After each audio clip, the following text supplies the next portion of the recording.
name is Lee Adamson, and I'm one of the many volunteers working behind the scenes to bring today's much anticipated event to you. And I'd like to officially welcome you to the 2020 Eco Fair Toronto. Being a virtual event, you may be joining us from the Toronto area, elsewhere in Ontario, Canada, or even international, in which we find really excited. And no matter where you're calling from, we're really glad that you're here with us today. So this event you'll enjoy today is part of a 4-week celebration of the start of a green new decade. Climate scientists have given us 10 years to turn things around. There are solutions, awesome people groups and businesses making amazing progress. So let's all celebrate their achievements, learn about solutions, imagine what we can each do, and then be inspired to take action. So we're very excited about today's program, and we're very thankful to the organizers and the presenters who have volunteered to make it happen, as well as to all of you for joining us today. To begin, we'd like to acknowledge and thank the Indigenous people of this land. We are hosting this event today from the traditional territory of many nations, including the Mississaugas of the Credit, the Anishinaabeg, the Chippewa, the Haudenosaunee, and the Wendat peoples. It is now home to many diverse First Nations, Inuit, and Métis people. We also acknowledge that Toronto is covered by Treaty 13 with the Mississaugas of the Credit. Today, we respectfully share this land acknowledgement as a way to recognize the enduring presence and resilience of Indigenous peoples for time immemorial. We also ask participants to reflect on how we are all accountable to these relationships. So thanks again for joining us. Now let's get the program started. Together we can make this a green new decade. So let's celebrate, learn, enjoy, and then take action. So to begin, I'd like to turn things over to Jake Miller. He's project manager for Project Neutral, and he'll tell you about Project Neutral's award-winning carbon calculator, a really useful tool to help you understand your climate impact and what you can do about it. So take it away, Jake. Thanks so much, Lee. It's a pleasure to be sitting down here with everyone. As Lee mentioned, I'm the acting director for Project Neutral, and we have a little household carbon footprint calculator that's designed for an Ontario audience. So as part of a webinar that's all about cutting your carbon, it felt like a really good place to start would be measuring your carbon so that you can know just how much you need to cut. So I'm going to walk you through the Project Neutral calculator, and I encourage all of you to open up another browser window or pull out your phone and go to projectneutral.org.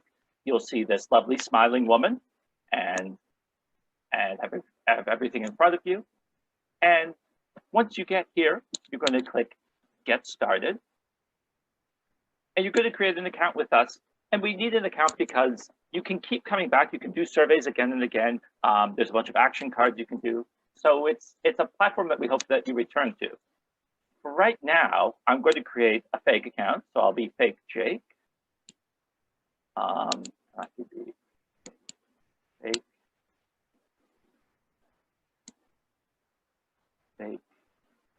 email.ca. And then you need a password that's at least 8 characters.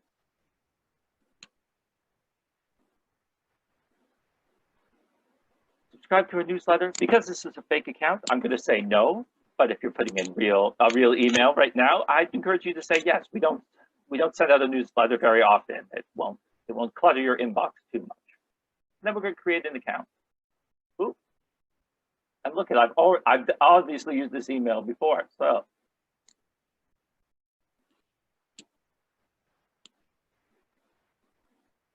there we have it. All right, so we're going to just go through our Getting Started survey. It's a really brief run through of all the calculations that we're going to do. You can do deeper dives later, but this is going to get you a really good estimate based on just a few questions. So we're going to start with where you live. I'm here in Toronto. You can put in, you don't need to answer this, your postal code if you prefer not to. Then we want to know kind of the composition of your home, who's living in it. So in my home, it's myself and my wife and our young daughter. And we live in an apartment, a 2-bedroom apartment. If you live in a house or a townhouse, we ask how many stories. We're trying to get a good estimate of the square footage of your house with this question. So I live in an apartment. If I live in a bachelor, it counts 1 bedroom. We live in a 2-bedroom. We rent this home, and the construction's quite new, but depending on, you might have a mid-century home, you might have an older home here in Toronto. So just put in how old your home is. And then we want to know how you get around. Certainly, I'm a big walker, public transit a lot of the time, less so during COVID. I don't own a car, but there's a certain amount of driving that happens on my behalf. So I'm going to count that towards my footprint. It's a compact car that gets me driven around. And my daughter gets picked up by her grandparents and such. I'd say on an average weekday, that would maybe account for 15 minutes of driving. And for an average weekend, and this is both days combined, I would guess about 45 minutes. And it's a gasoline car, unfortunately. Did anyone travel by plane in the past 12 months? Not in my household, no, I'm afraid not. I think any traveling before everything hit. But if I were to say yes, we're just looking at how many trips per person were taken here. So if a family of 4 took a vacation, you put in 4. If that family of 4 had a parent who went on 3 business trips, you would add 3 more trips. So just getting the total there. But in my case, no air travel for me. And then we want to learn about how you eat. So how would you describe your eating style? I'm an average omnivore, I would say. And how often do I throw out leftovers or spoiled foods? Never is like for incredible people who never do it. Unfortunately, sometimes something gets lost in the back of the fridge, in my case. But I do try to compost whenever I can. My building's great. It's got in-building compost program. Then we want to know how about the waste that you produce. If you live in a house, you probably wheel a bin to the curb for pickup, and you can guess your garbage bin size. In my case, I use garbage bags that I placed in the shared garbage system. And we use about those kind of kitchen catcher, grocery sized bags of garbage. How much do we produce in a week? I'm going to guess about 1, maybe 1.5. I'll see. And yes, my household recycles.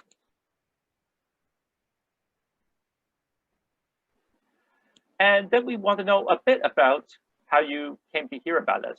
I'm going to say at an event, right in Eco Fair. And if you have some feedback for me, I read all this feedback. You can just drop it in there. But for right now, we're going to click calculate my results.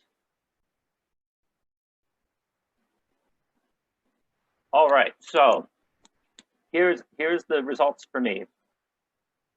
We're comparing you to households of the same size of yours. So this is how my footprint compares to other households that with 2 adults and 1 kid. So the average for project neutral users is 18.6 tons of carbon dioxide equivalents a year.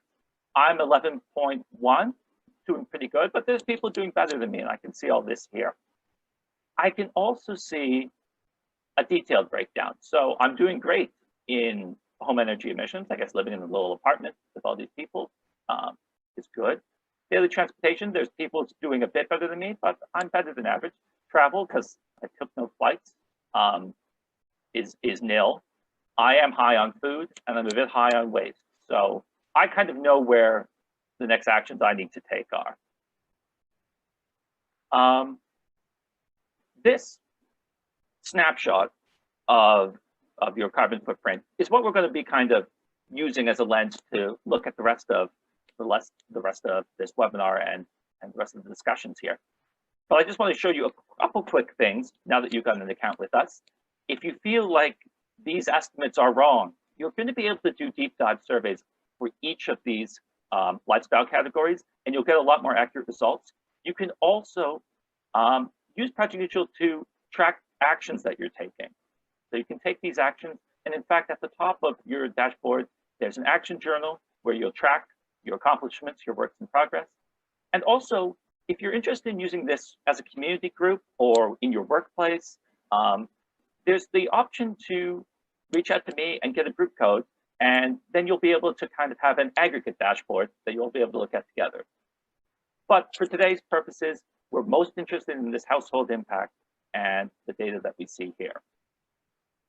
So with that kind of context of what your footprint is, I think we can move on. But I just want to say, because I've done this before and I've walked many people through it, that finding out your carbon footprint for the first time can be a bit of a daunting experience, and it can be difficult, particularly if you're above this average household.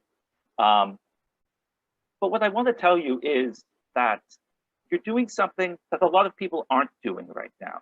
You're taking this really important first step, and it really doesn't matter what your starting point is. It matters what you do with this information.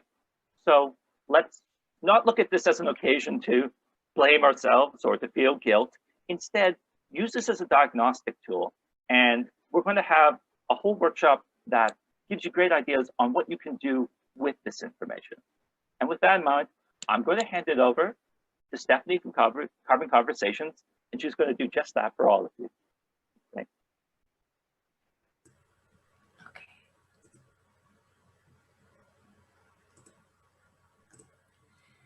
Thank you, Jake. I think I'm all set up here. Okay, so yes, my name is Steph. I'm really excited to be here today with everybody. I'm a volunteer and facilitator with Carbon Conversations Toronto, or CCTO. And CCTO aims to normalize climate action. We want more people to be able to talk about climate change and their reactions to it, to feel a part of a community, and to have the motivation, the courage, and the tools to take personal and then collective action to reduce their impact. So now that you've learned a little bit about Project Neutral's calculator, you can see by the questions, there are a lot about your lifestyle, right? And you can see that reducing your personal carbon footprint usually requires lifestyle change. And that's not always easy.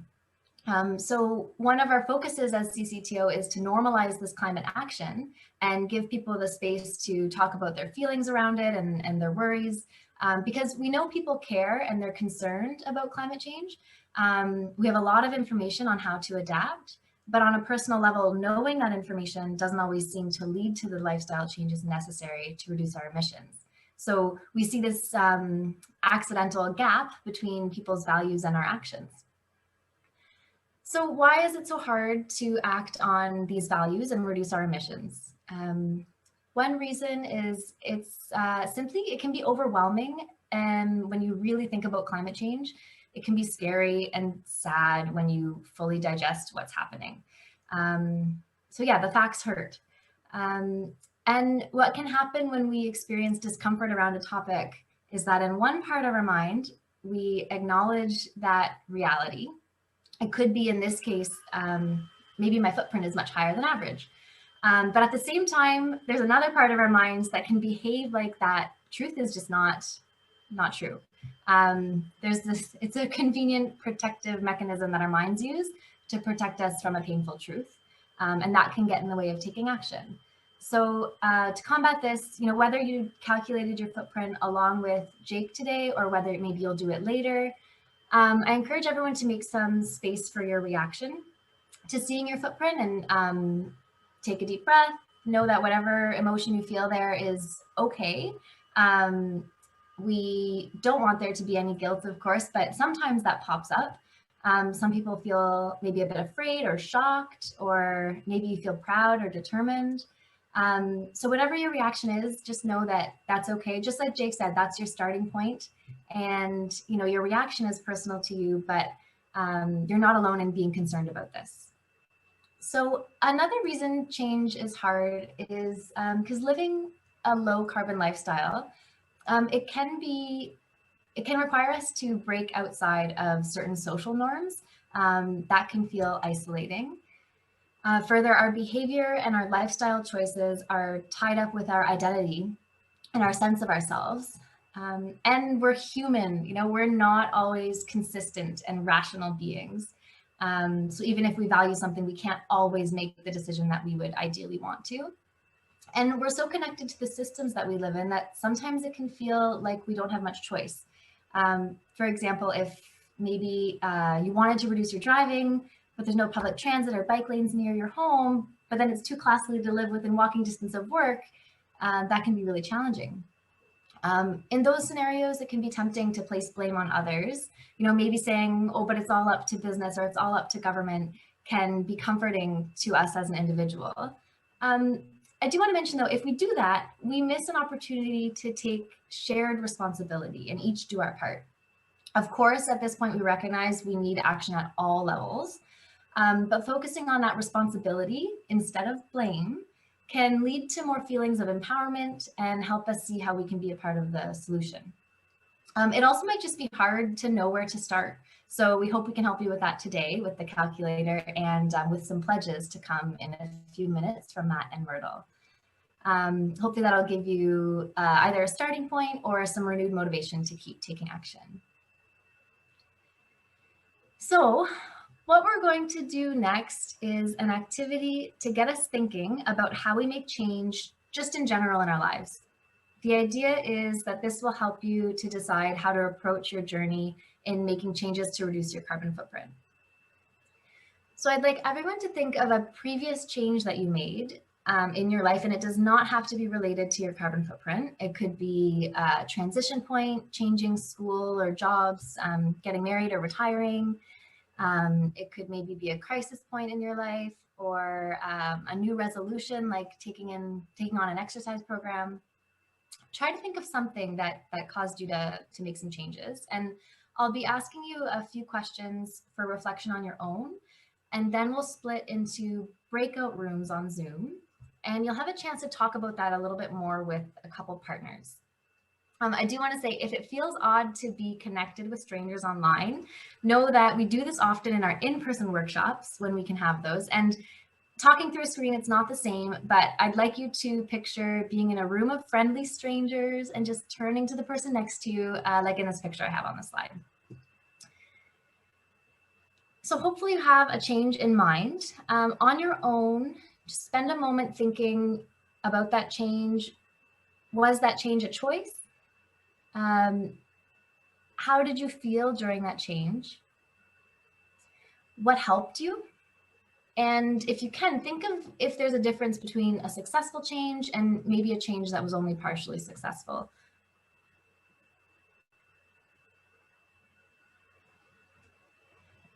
So next we'll be breaking out into our groups. Once we break out, we'll give you about 10 minutes to chat with each other about those questions. And we'll be sending the questions plus some extras into the chat window in your breakout room, so you don't have to remember it. That'll be there to help you keep conversation going. And for some technical details, everyone will be automatically added to the breakout room. But if at any time you need to or want to leave, you can just click the red Leave Breakout Room button in the bottom right corner. And that will bring you back to the main session with Jake and some of the other organizers. And if you need any help, you can use the Ask for Help button, and that'll alert one of the co-hosts to come and check in on you on your room and see if we can help you out at all. So we encourage you to turn on your video for this if you can. And let's please all commit to making these conversations judgment-free, supportive, respectful, maybe with an element of curiosity about each other.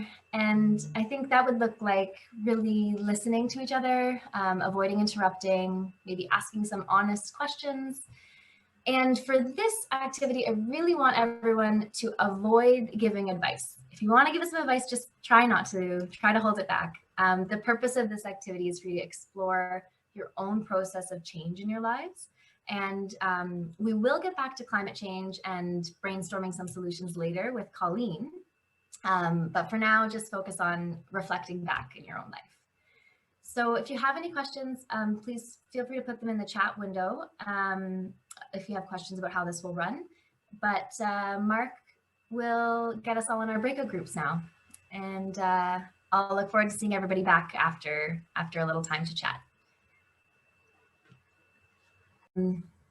So yes, welcome back everybody to the main virtual room here. Thanks for participating in that. And I hope hopefully that gave you some time to think about your own personal process of change, like reflecting back a bit and helping you develop a better understanding of how you can set yourself up for success in making a change for your carbon footprint going forward. I'm wondering if anyone would like to share what they learned about themselves in the chat, if there was something they found helpful when they made a previous change, or just kind of a little summary of what you learned in that. I'll just give a few minutes in case anyone does want to share. Sorry, not a few minutes, a couple seconds in case anyone wants to share in the chat. And then we'll keep going here. Yeah. I know for me, it's talking about it with others is always really helpful and helps keep me accountable. And I like to remember like why I'm doing it. So if anybody does want to add to the chat as we transition to the next point, just feel free. I'd love to read a little bit of a share back. But let's move on forward then. We'll come back to climate action. And I want to encourage everyone to be kind to yourselves as you start or continue to make reductions in your personal carbon footprint and take action on climate change. A little bit of advice, if it does get hard, it can simply help to acknowledge that it's painful to face climate change and it's complicated to alter your lifestyle. So a few things that might help going forward, if you focus on having empathy for others, having a sense of your relationship with the rest of the world, and a proportionate sense of responsibility, that's that shared piece, as well as remembering our positive motivations, so why we care. For example, I want to live in a more just world. Remembering all of these things can help you mobilize your concern into action and make changes that can really stick. If you would like more help with this process, I'd encourage you to follow us on Facebook and sign up for our newsletter. You can also check out our website for more information on our 6-week sessions, where we create more time and space for people to talk about this. And okay, so now that we've talked about our personal processes for making changes in our lives, I'm going to pass it over to Matt and Myrtle to show you some pledges for you to consider. And then they'll talk about how our personal actions link up to the bigger picture. So thanks again, everybody, for participating. And over to Matt and Myrtle. Hi, I'm Matt. And I'm Myrtle. And I'm Freya. We're Climate Pledge Collective, and we're gonna talk a little bit about the context for the situation we're in, and we also have our own a special set of pledges that we designed for the Eco Fair that are kind of like a mini version of our bigger pledge that's on our website. And we're gonna go through a little slideshow with you. Yeah, so here we are. So first, I'm going to start with the big picture. So obviously, the climate crisis is a global issue that's affecting all of us. Most severely, though, those who do not have the economic or political means to change their situations. And though wildfires have decimated forests just a couple of hours north of Toronto, and though we're increasingly feeling the impacts of more frequent heat waves, thankfully here we're still relatively safe, and so we're in a great spot for enacting climate solutions. And these solutions right now are so urgently needed. From coast to coast, Indigenous communities are impacted and are in the midst of resource battles. You've probably heard in the news what's happening in Nova Scotia with increasingly volatile actions directed at the Mi'kmaq fisheries. And then out west, continuing is the forced extractive practices of Coastal GasLink in Wet'suwet'en territory. So our consumption and demand for national wealth is really fueling these issues and leaving unsustainable carbon footprints, not just over our planet, warming us and our Earth, but also on people. And it's really difficult sometimes, given how busy our day-to-day lives are, to keep remembering that when we're talking about fighting for the planet, we're also fighting for equity and for human rights, because we too, people, are also part of the climate. So reducing our carbon then does have a positive and important impact, and our individual actions most certainly do matter. Yeah, so I think one thing is a lot of us know how bad the situation is, but we often don't act either as individuals or as governments. So this is Daniel Kahneman, who's a Nobel Prize-winning psychologist, and he really thinks that our brains are not well set up for a problem like climate change, because we mostly sort of follow our daily habits, or we follow social cues, and this is kind of like rational information that is hard to process. We're not sort of adapted evolution-wise to care about parts per million in the atmosphere or that kind of abstract information. So we have to make an effort not just to know the situation, but to start thinking about what our habits are and what our daily life is like and what our sort of psychology of the situation is.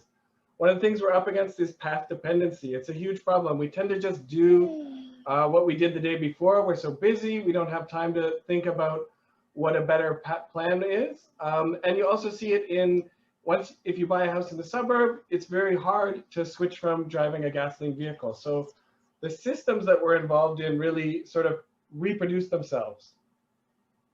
So the thing we're suggesting is for you to sort of put it in your schedule, make it a material part of your daily habits, rather than just something you might see on the news or something you think about. And one way you can do that is we have the pledge we designed for the Eco Fair. When you sign up, you can put in your email, and we'll just send you only one. We'll send you one reminder at the end of the Eco Fair to see how you did on the pledges. And I also made a short video that kind of captures the message that was in Daniel Kahneman's abstract way of talking about abstraction.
We designed an Eco Fair pledge, which will be in the chat right now. If you want to go and do it, open it in another tab, you can do it later.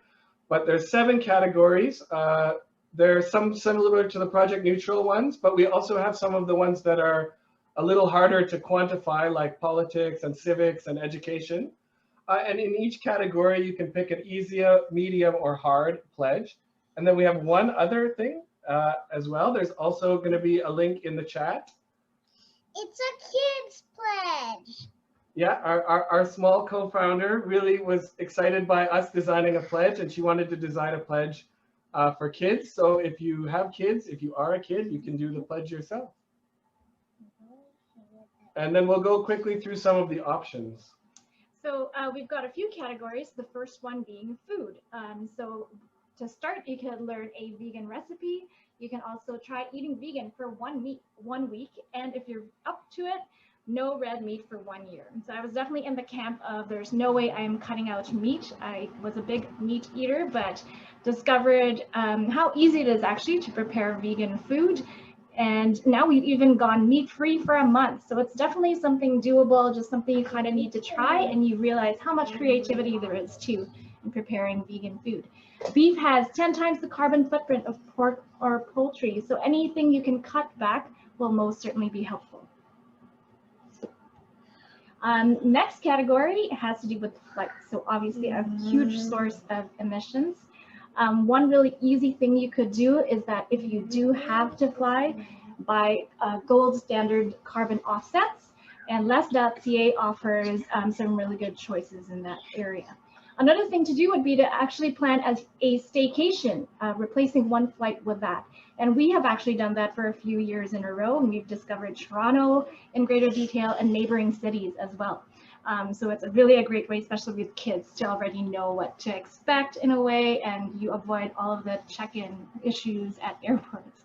And the biggest one is no flights in 2021. So if you're ready for that, that would definitely be a big win for the planet. It's much easier during a pandemic to avoid flying. So the next category is daily transport. I think a lot of us know that automobiles emit a lot of CO2. Not necessarily as high as buildings, but they do. So the easy one is to ride your bike once a week. You can make a promise that your next car will be an EV, maybe not the one right now. Buying a whole new car isn't great for the planet either. So when your current car is done, you can get an EV, or you can find a way to be completely car-free in your lifestyle. We were doing it before we had a kid, and we found we managed to still be able to do it. We have a cargo bike. We get groceries in the cargo bike, and well, before Freya was in virtual school, we would bring her to school in the cargo bike. Did you like riding in the cargo bike? Yeah.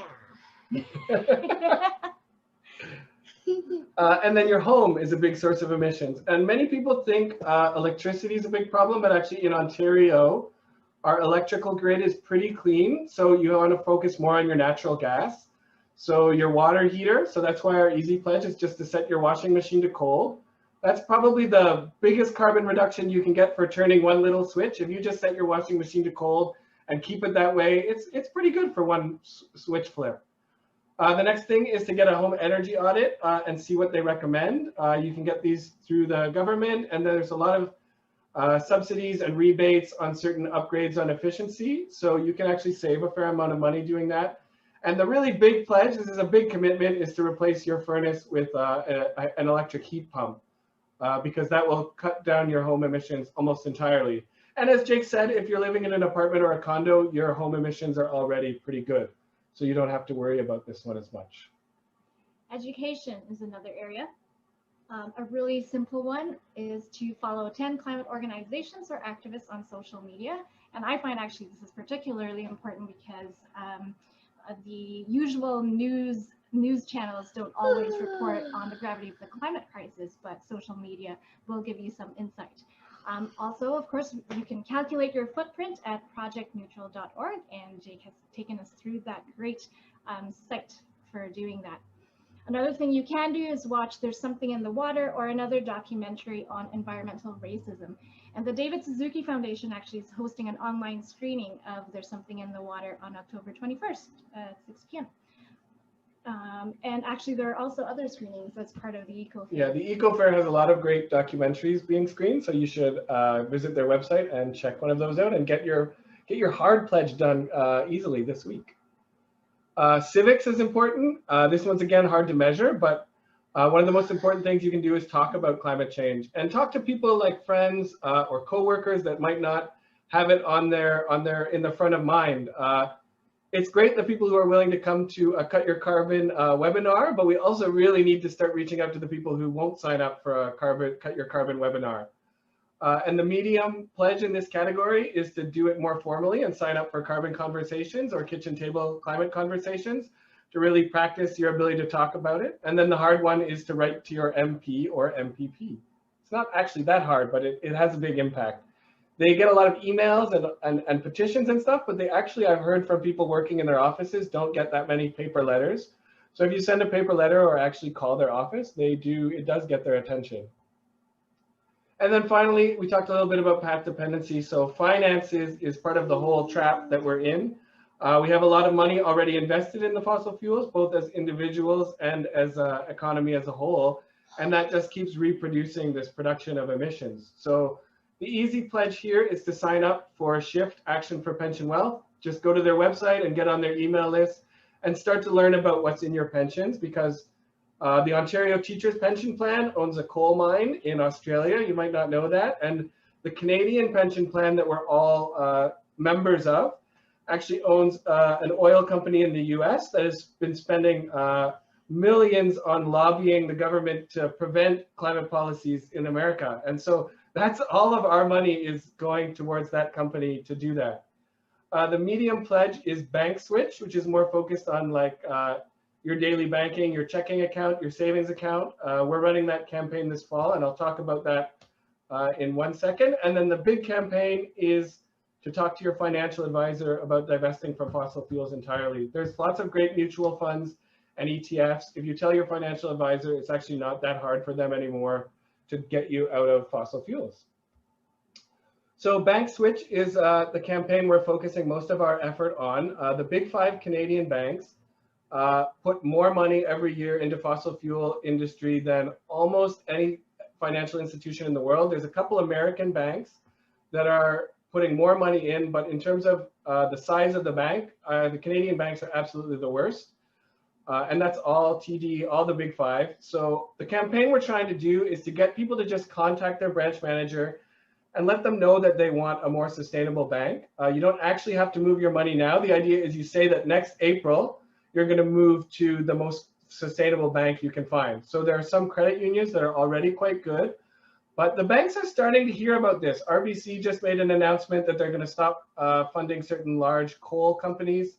So there's a possibility that if they keep hearing from people, we'll get a big switch out of the big Canadian banks. And I think if one of them switches, they all will. So if this campaign gets big enough, I really think it's one of the biggest changes we can see in the Canadian landscape, at least in the next year or two.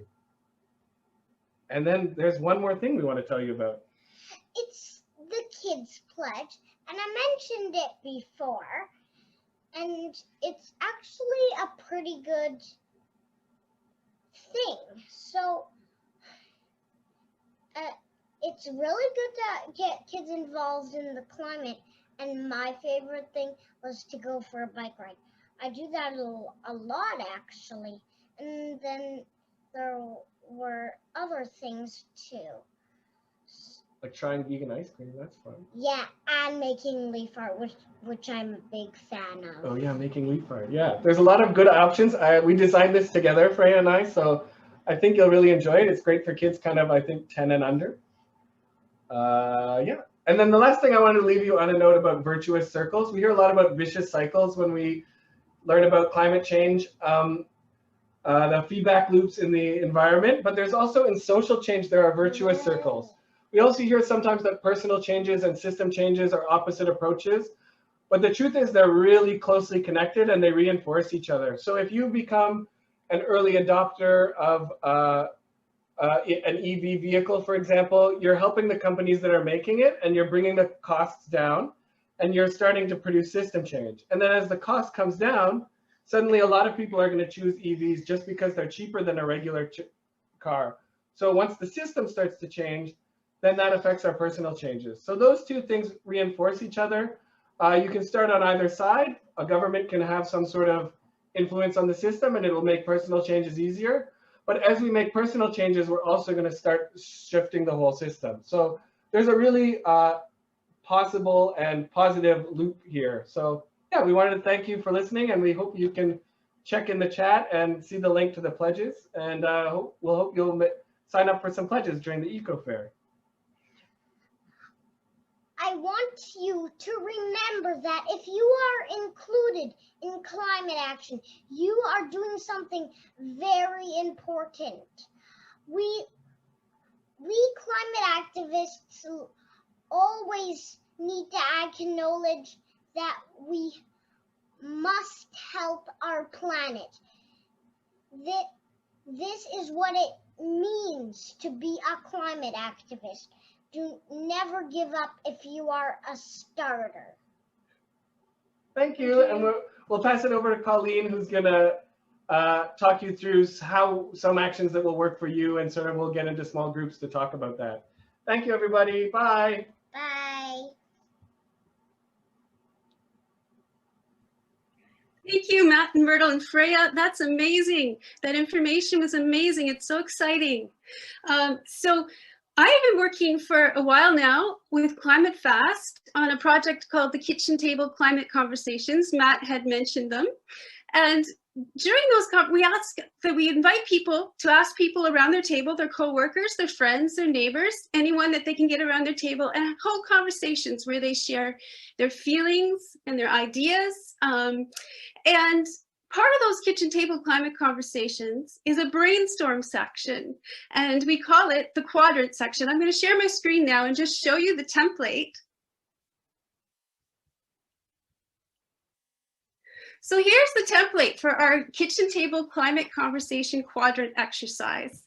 And during this exercise, we can talk. This is where we can actually share ideas like you've started to share in the chat. It's exciting to see them.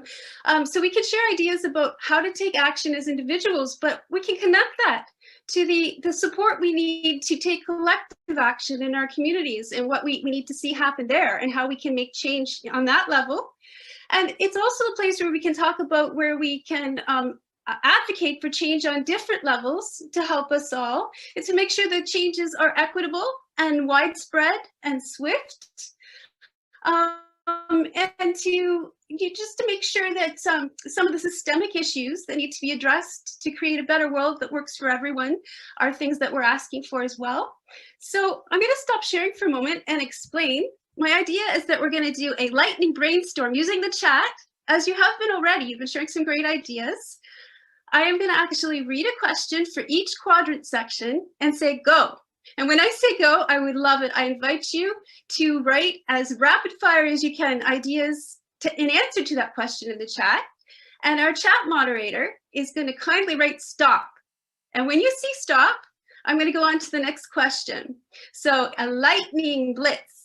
And so I'm going to start by screen sharing again. Oh wait, we're actually going to start with a poll so that we can get oriented and fixate on one particular area so we can really hone in.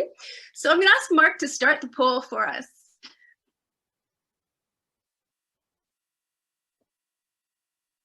So yeah, let us know what you think, where you're at right at the moment. Awesome. This is so exciting seeing the results come in.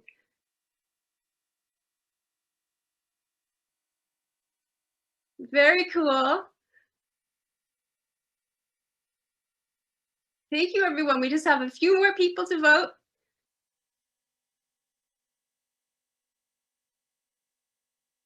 Amazing. My goodness. One more person.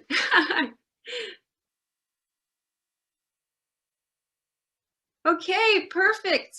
All right, so I'm going to end this poll and I'm going to share the results so you can all see them. I hope you can all see them now. And we see that most people have picked the area of waste to focus on right now. And we also have energy use coming in a close second, and transportation and food. So that's wonderful. So we're going to focus in on waste then in these questions. And I'm going to share the exercise again. And we're going to move on to the first question.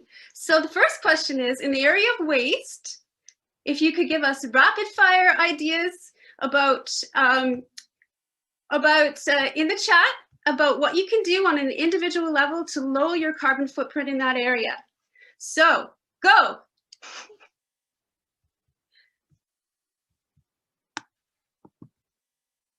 Oh, these are such great ideas. Buying bulk, use compost, don't order takeout, refuse plastic. These are amazing. And we are going to save the chat, like somebody asked earlier, and share. Local farmers. Oh my goodness, I love that idea. These are wonderful. Natural fibers. Yes, amazing.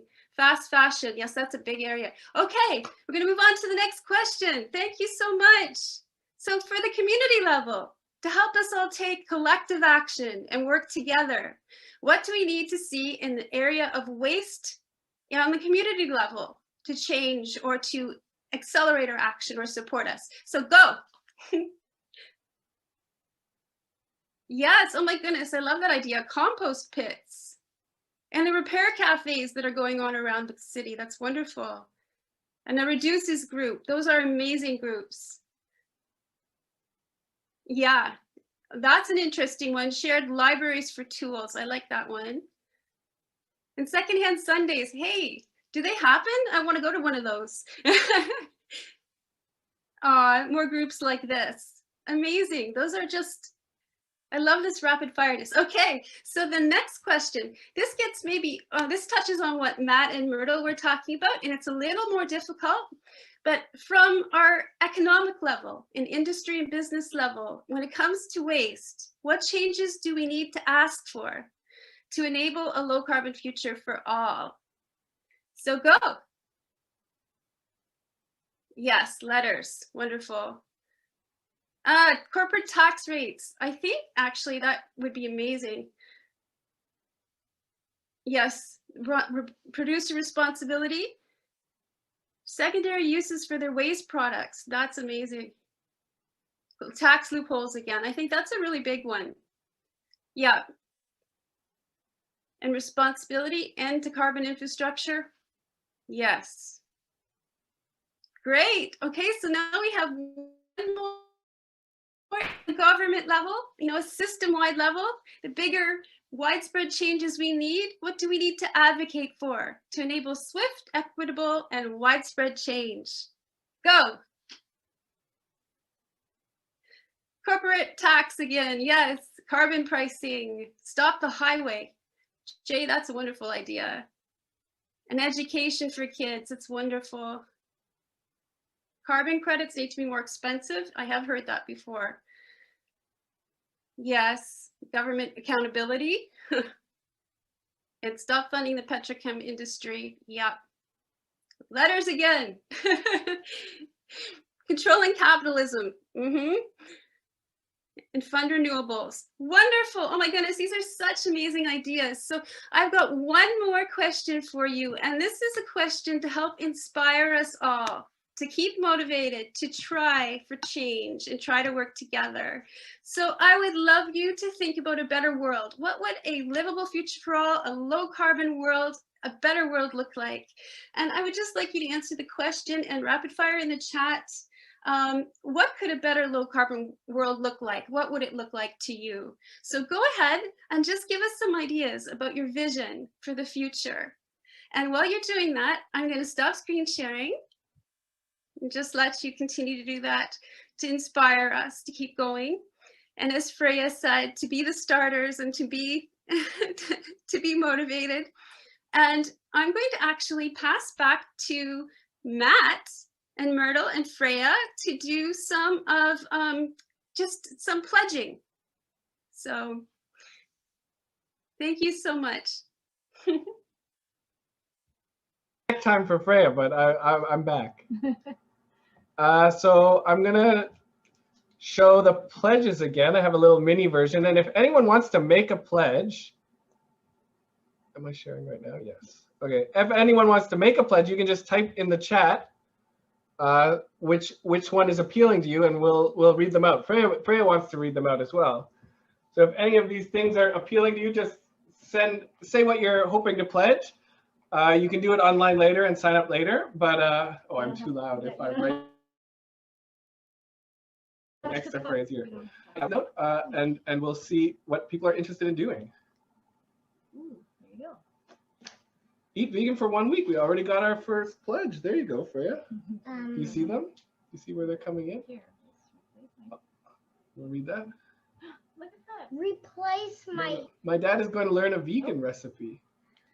2 vegan recipes. This is no flights in 2021. That's a big one. That is, I think people don't quite realize, but if you take even like 1 round trip flight in a year, it's going to outweigh anything you can do in the food department. So if you are someone who flies regular, that is, in some ways it's hard, but in another way, it's the easiest way to really take a huge dent out of your carbon footprint. Well, look Here. at that. Someone just said that they were going to ride their bike once a week. More Oh. than. More than Oh once wow, a and week. replacing a furnace with a heat pump. That is another like And huge then reduction that will there's last the other too. one, make next car an EV. Whoa. Oh, thank you, Freya, someone says. And another learn a vegan recipe. Yeah, learning a vegan recipe, we were omnivores, kind of carnivores, but like just learning those recipes and putting them into your rotation of recipes is the easiest way to make the change I've found. Like if you decide I'm going to become completely vegan, it's super hard. But once it becomes part of your regular repertoire, it just sort of is a natural way to reduce your footprint a bit. Setting washing machine to cold. Yeah, that's a great, awesome one. Oh, this is amazing. I feel so good that people are actually pledging to do things. Go-kart free. Wow, that's amazing. Yes. If Freya can do it, I can do it, someone says. There you go. Yeah, you're a great bike rider. Yeah, that's right. Yeah, and relearning to ride a bike, that is something that was sort of new to us as well. That I did transit a lot, but I didn't Yeah. ride bike until recently, and it's Like- really just fun. It's good exercise, It's and it sort feels really good. It's sort of like when I had a pop tire on my bike and then I had to get a new one. That was like relearning. Yeah. That was a relearning. Awesome. So thanks everybody for showing your support in the chat. And I think Lee has some final closing words. Is that the plan?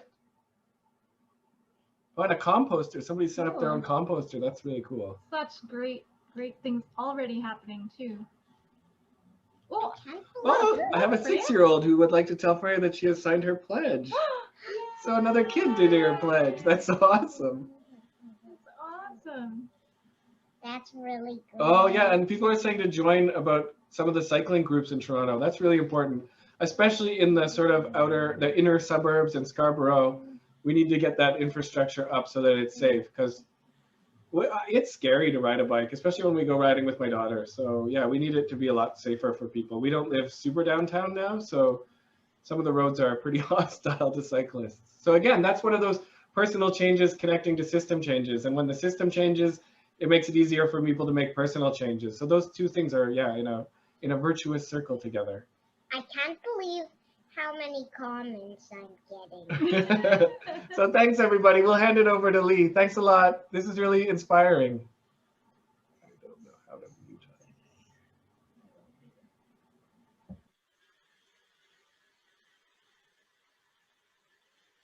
All right. All right. Wow, what a fantastic program. This was so exciting to see all the participation today. So I just, on behalf of the Eco Fair organizing committee at Eco Fair Toronto, we'd like to thank all the event organizers, the presenters, the behind the scenes volunteers, everyone, including Freya, who made today such a great success. And I'd also like you very much for participating and so actively in the workshop today. We'd love to have your feedback. This is the first time the Eco Fair has been an online event. We've been an in-life event for 11 years, but this year is a whole new experience. So we'd love to have your comments. There's a link, I believe, in the chat to our very short and easy Eco Fair survey. It's open to the audience, but also presenters and volunteers. We'd like to get feedback from everyone. Also, I want to remind you that there's another 3 weeks of Eco Fair going on, so be sure to check out the Eco Fair Toronto website. so you can explore the other exciting workshops, webinars, and films that are going on. EcoFair runs till the finale on Sunday, November 8th. And at the finale, we will celebrate the pledge makers. So we hope you'll get involved with the pledges, and Matt can report how everyone's doing at the finale on Sunday, November 8th. If you go to the website, ecofairtoronto.org, you can also find out about the neighborhood eco tours happening across the city. The exhibitor showcase, we have 40 sustainable groups and businesses to celebrate, and many of them have short videos, which are really fun to see. And also have a look at the fun and games tabs. There's some great videos and activities, family-friendly things for kids and adults alike.